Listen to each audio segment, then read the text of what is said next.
дайындық қалай өтіп жатыр? Өте жақсы өтіп жатыр. Мен достарым, отбасым мені сәттілік тіледі. Мен думаю, что мен биылға өтіп кетемін все-таки.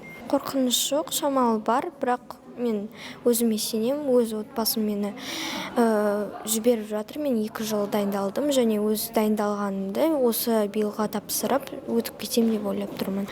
Ең қиын деген математикадан шамалы қиналам, бірақ все-таки жақсы оқимын математикадан. Ең жақсы көретін сабағың қандай? Ең жақсы көретін Қазақстан тарихы.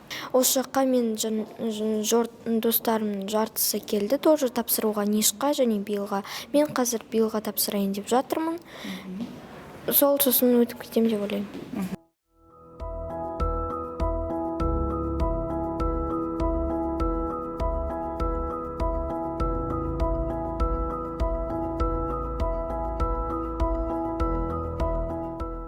Жалпы бізде қазір 1478 оқушы қатысуда. 2 потокпен кіріп жатыр. Бірінші потокта 740 оқушысы, екінші потокқа 738 оқушы тіркелді. Бірінші поток сағат 10-да басталды.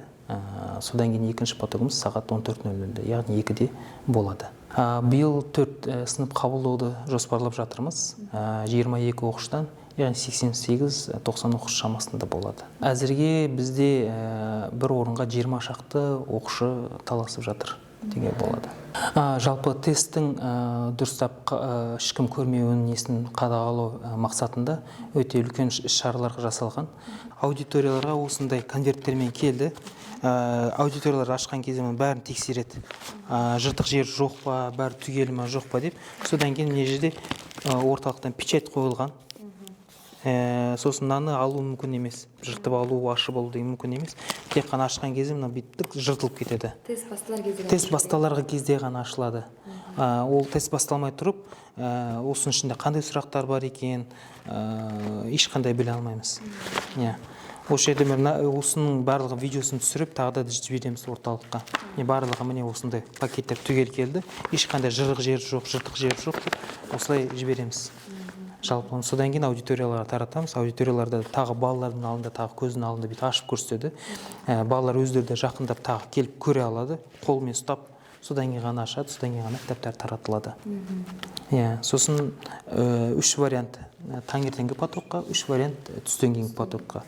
Балалар отырған кезде жанындағы, артында, алдындағы адамдардың варианттары бөлек болады. Тест құрастырушылар кім екенін біз білмейміз. Оларды да бізге енді айтпайды. Кім жасап өйткені ол да мүмкіншілігі бар ғой. Сұрап, маған сұрақтар айтып берші деген нәрсе болуы мүмкін. Оның үшін біз тестті кім жазатынын да білмейміз. Бүгін 2 кезең өтеді. Сағат 10-да және 2-де деген. Одан кейін кезең жоқ. 15 күннен кейін нәтижелер белгілі болады. Жұмыс күні. Содан кейін 15 майда уже 2-ші турға оқушылар шақырылады. Оны жеке-жеке ата-аналарға хабарлассамыз, осындай балаңыз өтті деп, және нәтижелерін өзі онлайн толтырған кезде өздеріне құпия сөзбен логиндар берілген. Ол логиннан өздерінің жеке нәтижелерін көре алатын болады 15 күннен кейін. Ол жауаптарды да біз өзіміз тексермейміз, барлығын тағы да видеоға түсіріп, жауып, пакеттеп, содан кейін қайтадан орталыққа жібереміз. Орталықта өздері тексеріп, сосын бізге нәтижелерді жібереді. Сол бізде тікелей балалармен және жауап парақтарымен контакты жоқ. Астананың сыртында болған бірнеше бала бар, өте аз, 5%, 6% деген оқушы бар. Оларға бірақ та өкінішке орай жатақхана қарастырылмаған. Енді осы жақта туысқандары бар, басқа да жағдайлар бар, көшіп келеміз деген. Солай өздерінің үйлерінде тұратын болады.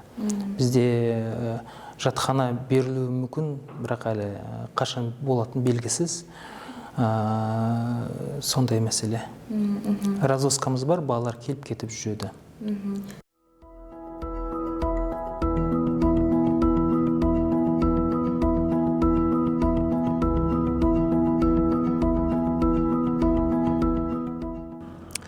На подготовку мы долго не готовились. Дело в том, что о том, что поступительные экзамены будут вообще в апреле, мы узнали только недавно.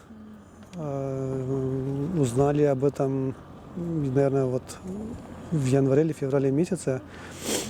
Потом мы хотели отдать ее на подготовительные курсы. Я пока там узнавал, где, куда можно. Я забыл название подготовительного курса.